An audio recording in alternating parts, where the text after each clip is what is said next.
Hello, welcome. We're back with some more Zoids Battle Legends. Last time we escaped from the base, unlocked some more Zoids, and had to fight two Coning Wolves with a Proto-Saber and a useless-ass teammate in a useless-ass Zoid. This time around, we are going to be fighting the Bloody Death Sora proper, and we're teamed up with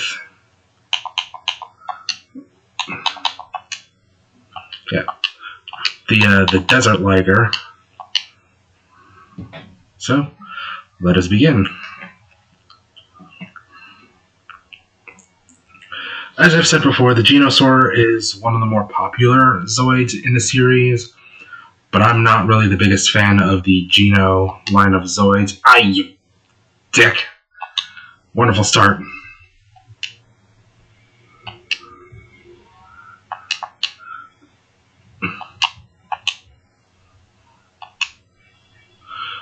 Crotch gun does quite a hefty amount of damage to the Bloody Death Sora. Advice would be to just gun down the Bloody Death Sora. Don't worry about the Legacy Empire. If you were to get rid of the Legacy Empire, another one will just respawn in the previous one's place. So just focus your fire on the Bloody Death Sora. Don't bother wasting the ammo.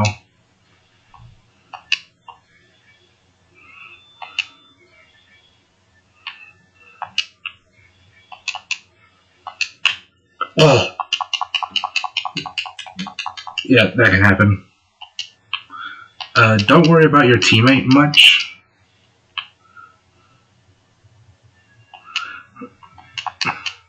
There's a likelihood they're going to go down, though sometimes they do hold their own.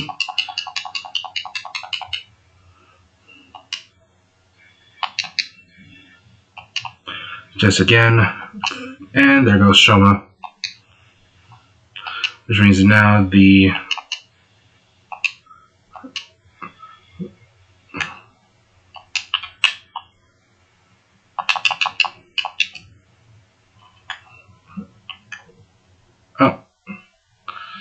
there we go. There goes the Bloody Death Sora with his broken neck.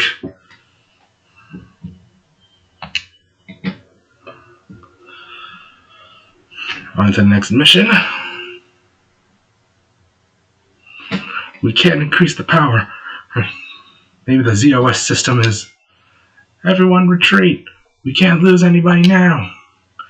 In the midst of a battle between the Republic and Terra Geist, Rot Tiger quickly retreats. ZOS system. Reika's words have left uneasy feelings and unanswered questions in everyone's mind.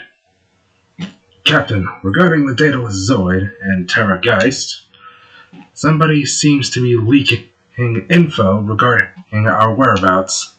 Spying? I don't think it's just one person. Who is in the position to betray us? It gets down to the Information Department 3. Silver Rabbit team, maybe.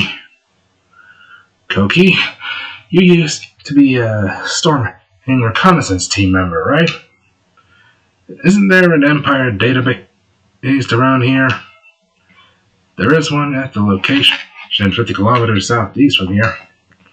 It's a radar base where Silver Rabbit is stationed. Below the radar site is their headquarters. Should we do it? We'd better have some tactics. Prepare for combat, everyone. We will destroy the radar site. Right now. Alright, next mission. So for our troubles of taking down the Bloody Death Sora, we unlock the Liger Zero Empire, which is not too shabby of a Zoid. It's basically just the Liger Zero, but with a fancy coat of paint.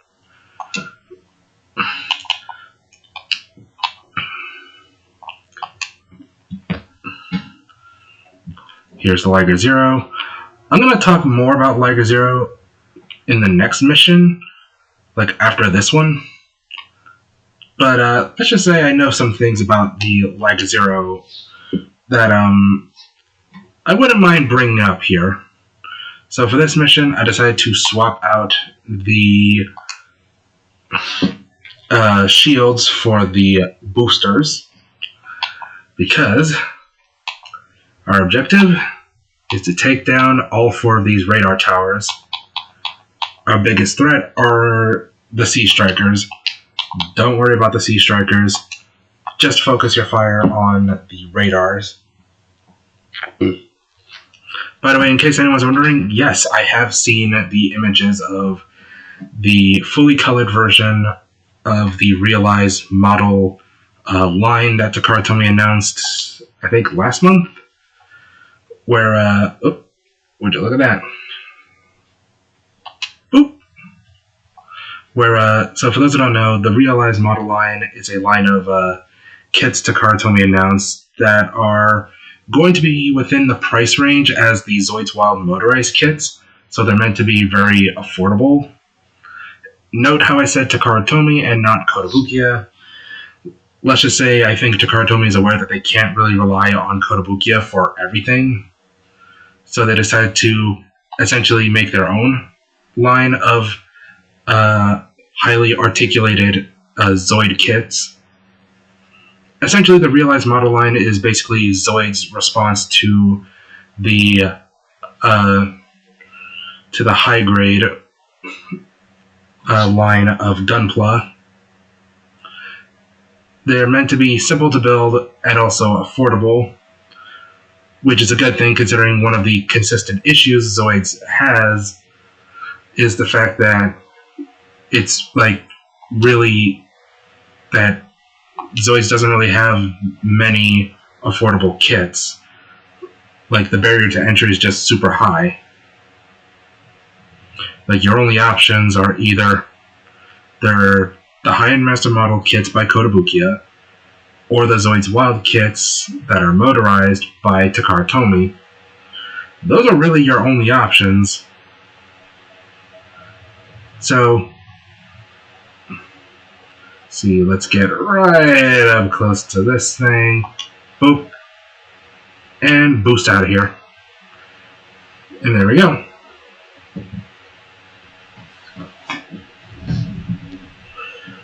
But alas, we must part ways. So yeah. But with this mission, we must part ways with the Geno Breaker, which is unfortunate, since it is one of the better Zoids in this game. And that's come from somebody who's not really the biggest fan of the Geno Zoids, and oh shit, I think the game crashed on me. No. Never mind, we're good. Good. This rabbit hunt is finished. They can no longer come after us. What is this data unit?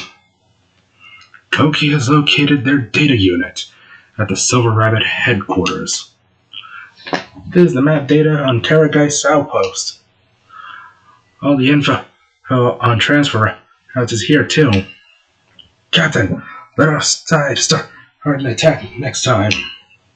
Okay, we'll storm the place. Everybody, charge. The base is located ahead of us, about 90 kilometers from here. Thick gas prevents us from... So, the data that we got at the radar, our base was indeed correct. And an attack? Of course, we have no time to wait for another team.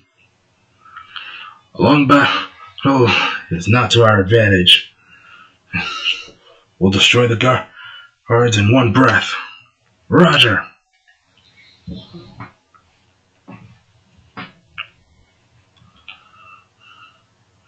For our troubles, we unlocked the Iron Kong and the Dark Horn, but we are not going to be using them because they are slow.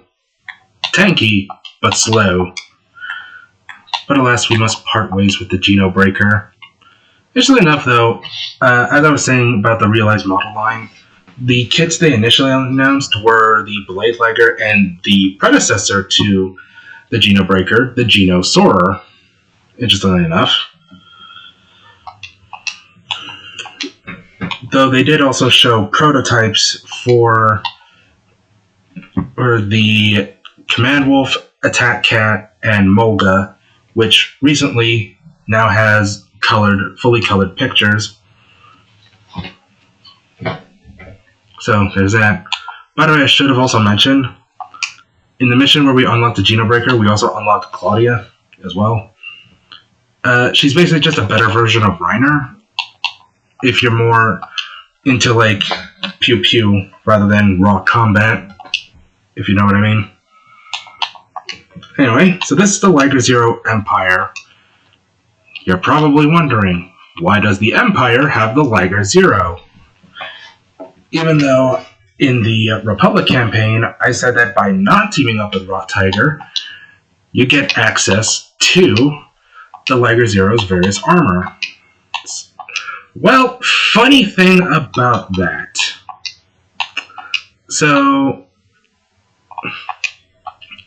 the Liger Zero here's some of the alternate colors.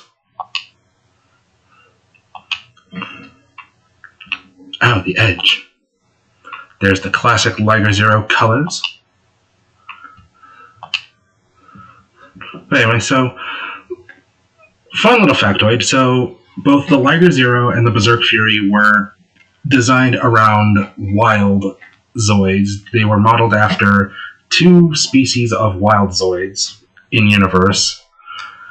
Of course, this makes them, because they are built around a wild Zoid, that makes them not just much more intelligent compared to a combat Zoid, which is made by, and I shit you not, ripping out the core of a wild Zoid and shoving it into an artificial body. Yeah. You can look that up in the lore, because that is indeed part of the old canon. But anyway, so, because of the fact that Liger Zero and Berserk Fury are modeled after wild Zoids, or built around wild Zoids, instead of just being Zoid cores placed into an artificial body, this makes them not just much more maneuverable, much more nimble compared to a combat Zoid, but this also makes them much more intelligent and more easily adaptable. I also mentioned how the Proto-Saber is a prototype for this guy right here. How the Proto-Saber was designed to test the changing armor system, which is what the Liger Zero uses.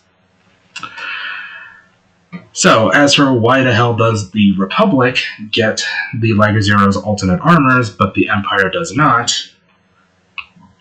In the story mode, sort of, ish, I'll get to that later.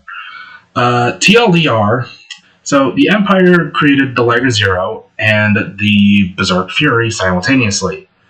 Things were going smoothly, they were meant to be the Empire's ultimate, play against the Republic. That was until the Republic found out about how the Liger Zero and the Berserk Fury and just yoinked the Liger Zero. Why didn't they also yoink the Berserk Fury as well? Good question. Needless to say, after the Empire had the Liger Zero stolen from them, they said, fuck! And had to, work with only the Berserk Fury. And basically built the remaining armors of the Berserk Fury to be a counter to the Liger Zero. In other words, they had to design armor for a Zoid in order to counter one of their own Zoids. Oops. So, yeah, Zoid's lore is, absolutely bonkers. Then again, considering this was, a model kit line that's existed since the 80s, that is to be expected. What in the hell? Takara told me? Chill?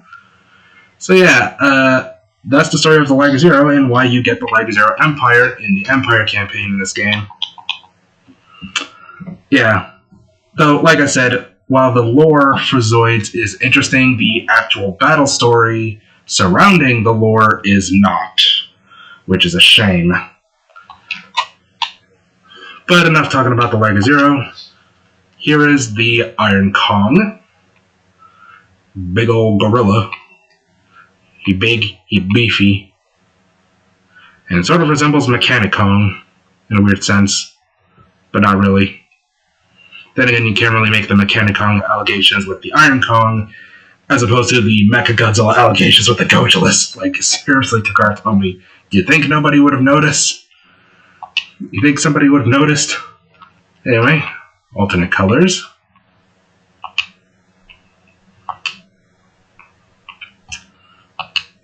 You'd think they'd give the Iron Kong... Wait, Iron Kong Yeti. You'd think they'd give the Iron Kong like an Optimus Primal skin. I mean, the closest we get to like an Optimus Primal skin would be something like this. But this is for like Optimus Primal's like gorilla mode.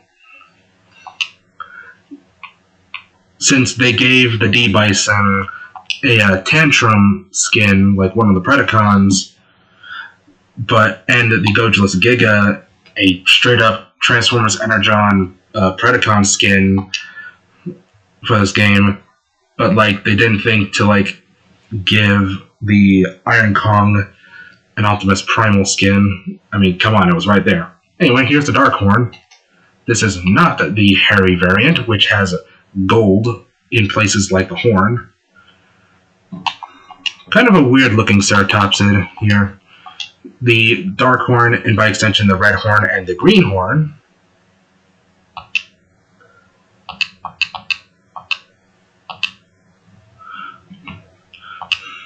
Here's the Green Horn, by the way. Yeah, are all based on a ceratopsid dinosaur called Styracosaurus, in case you're wondering. We will not be using either of these Zoids. We will be using the Lega Zero Empire for this one mission. You'll see why. Alright, for this mission, we have 2 Rev Raptors and a Dark Spiner, and some artillery turrets to deal with. So, let us begin.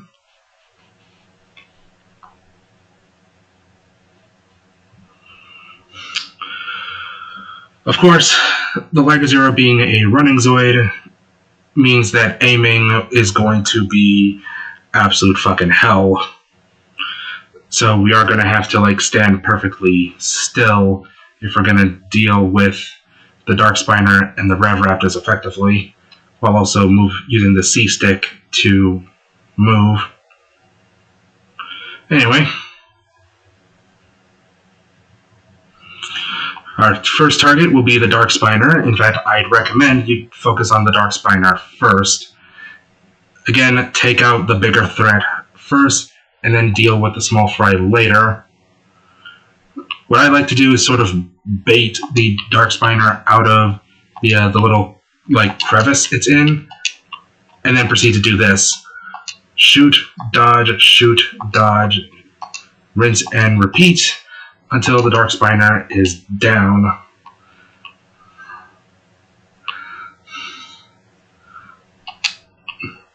In the meantime, you get to take appreciation of the fact that of the tail physics that this game has. But ay.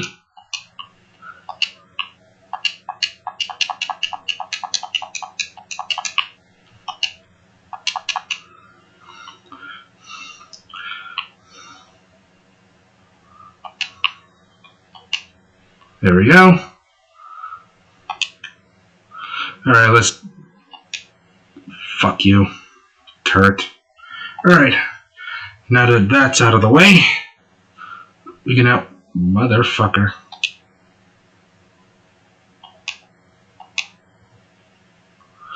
Yeah, the turrets can be quite annoying. Missiles can deal with the turrets easily.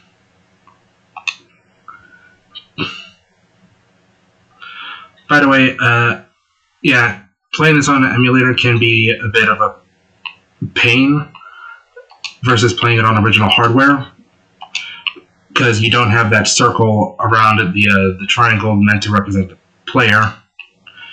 Anyway, here's RevRaptor number 1.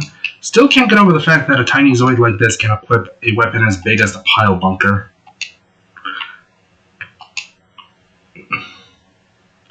I am not wasting another shot on you. Get out of here. There we go. Yeah, like, there's supposed to be like a little like radar circle around that triangle where the player is on the map.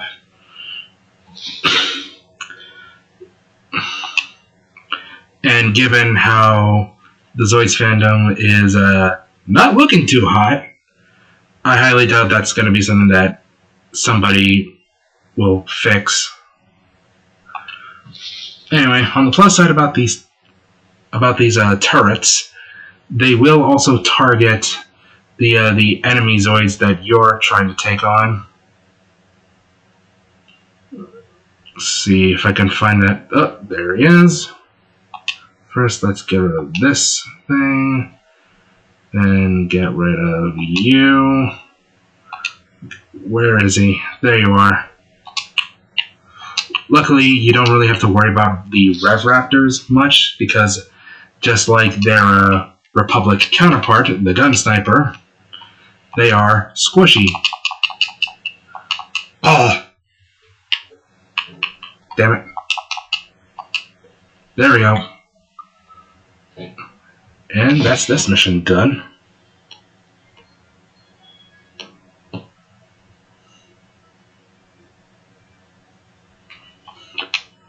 Now, alright.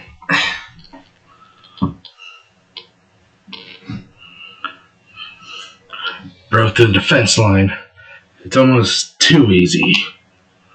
I have a feeling that this is not all. Something else is still coming. Oh my, what in the heck are these Zoids? I feel an enormous amount of pressure.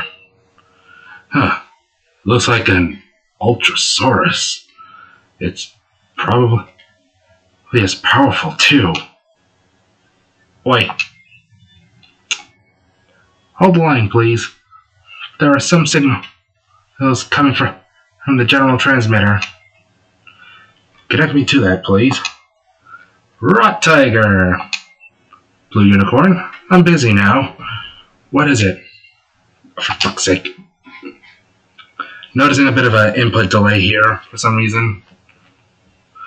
You don't really notice it when you're just speeding through the dialogue. I'm sure you want the same thing as we do. Then, why don't we cooperate for a while? It's only going to get tougher from here on out. So, just like in the Republic campaign, you're given the choice between teaming up with the opposing team or not.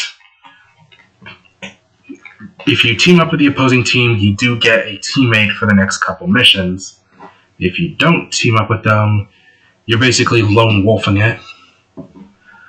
Since I teamed up with Rot Tiger in the Republic campaign, we are going to be lone wolfing it in the Empire campaign instead. You're going to see why in a moment. Although heading in the same direction, our purpose can be different from yours. From now on, we'll go on our own way. The last name is going to age like milk. I see. Sorry to hear that. I can't stop you, I guess. We can handle them all. So, by not teaming up with Blue Unicorn, we unlock the Dark Spiner. Who is the Zoid we are going to be using for this mission instead of the Liger Zero? Because I found that the Dark Spiner is actually really effective against the boss of this area.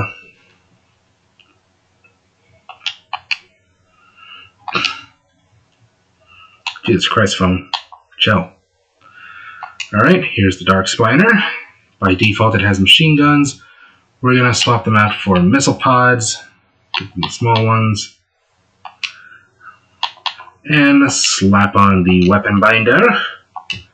As for colors, We have this purple color, Arctic blue, red, yellow. Let's go with the blue color. Slap on the shields. Super Armor Z. In case anyone's wondering, I have done this while teaming up with Blue Unicorn the entire way through.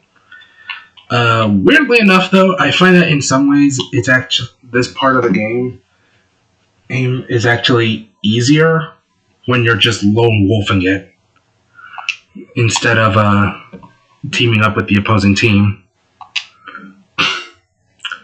Alright, mission 12B. 12A would be where we have a teammate. I forget what Zoid our teammate has. I think it's either the Desert Liger or the Liger Arrow.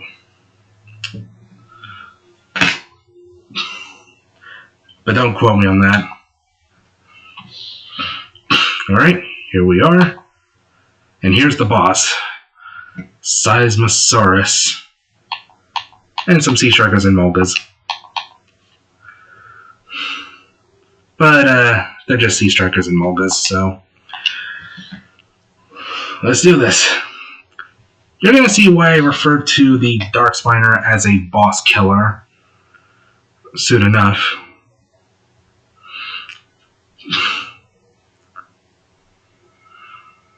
Behold the Darkspiner in all its glory.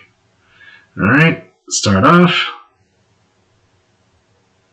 Missiles out. Oh.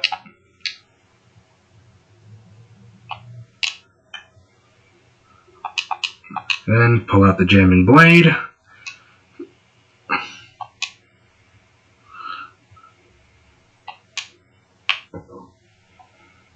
Dodge out the way. By the way, yes, friendly fire also applies to the enemy as well. So yes, it is entirely possible for this Seismosaurus to straight up murk its own teammates. Get up! Get up, Darkspiner.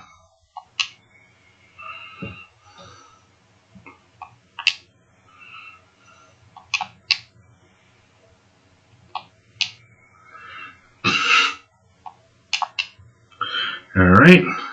Yeah, this is basically what you're able to do with the Darkspiner. Just get right up close to the Seismosaurus and then unleash the jamming blades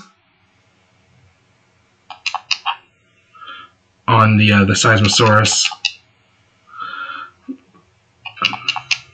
Frankly, I've done this so many times with the Darkspiner, I don't remember doing what it's like doing this without it. Alright, see the Darkspiner go down.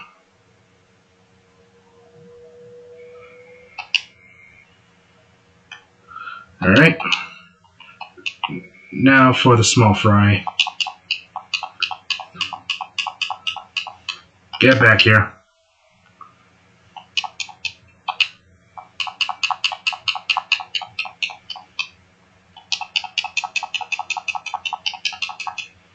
There goes the Sea Strikers. Damn it. And there goes the mulgas. And with that, that is mission 12.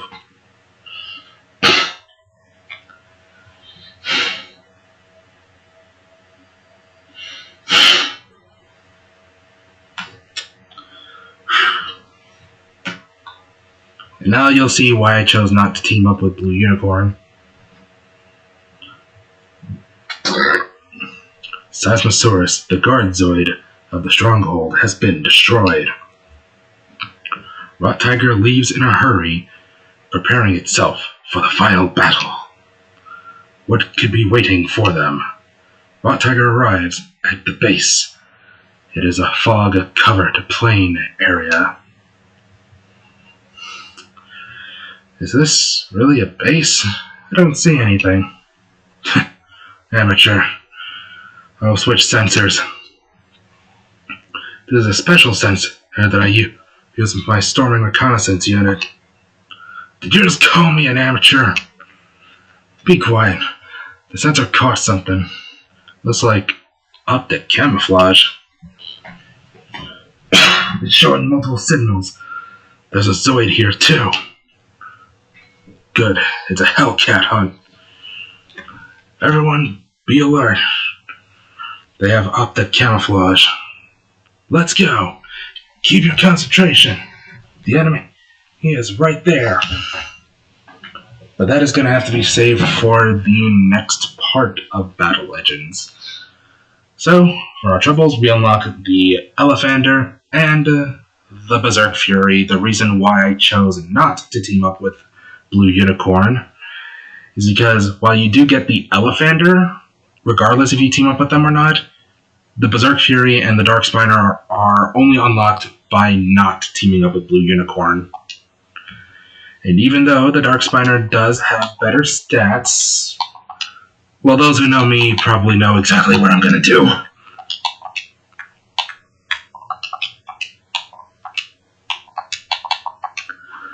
I mean, how could I not? The Berserk Fury is my favorite Zoid for a damn good reason. But first, let me show you the Elephander. This is the Elephander.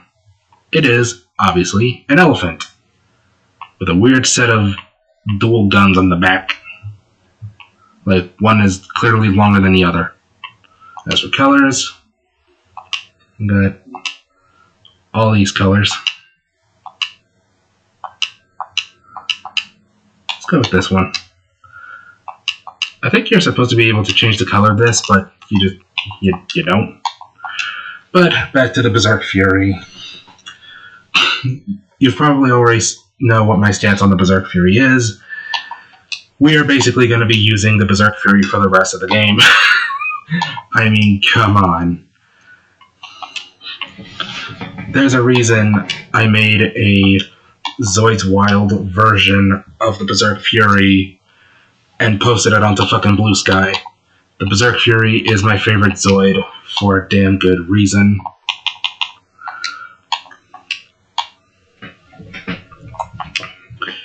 Alrighty then. As for colors, we have this brownish color. Or is this gold? I can't tell. Probably brown. Red. Be it a light red. Some sort of metallic green. Silver. Gold. And the color scheme we will be using in this white color scheme. I was thinking about using the silver color for the story mode, since I went with a white colored Berserk Fury in the tournament mode, but I decided, nah, let's go with the white armor. Plus, it goes well with the lighter zero, so yeah. Here's our mission, which I will explain more in the next part. There's an attack cat, more attack cats, and a Terramander for some reason. Yes, there's a goddamn Terramander for some reason. You never actually fight it, but it's there for some reason. But that's going to have to be it for this part of Zoids Battle Legends. Next time on Zoids Battle Legends, we are going to finish the Empire story mode with our lovely Berserk Fury. If you enjoyed this part and my praise of the Berserk Fury, feel free to like and subscribe. And while you're at it, feel free to check out my non-gaming content over on Tumblr and Blue Sky. Hell, I've already mentioned this before, but I actually posted my own take on what a Zoids Wild version of the Berserk Fury would look like. Over on Blue Sky. I have not uploaded it to Tumblr, but I have uploaded it to Blue Sky if you want to check it out. So, until then, See you all next time for some more Zoids Battle Legends. Bye.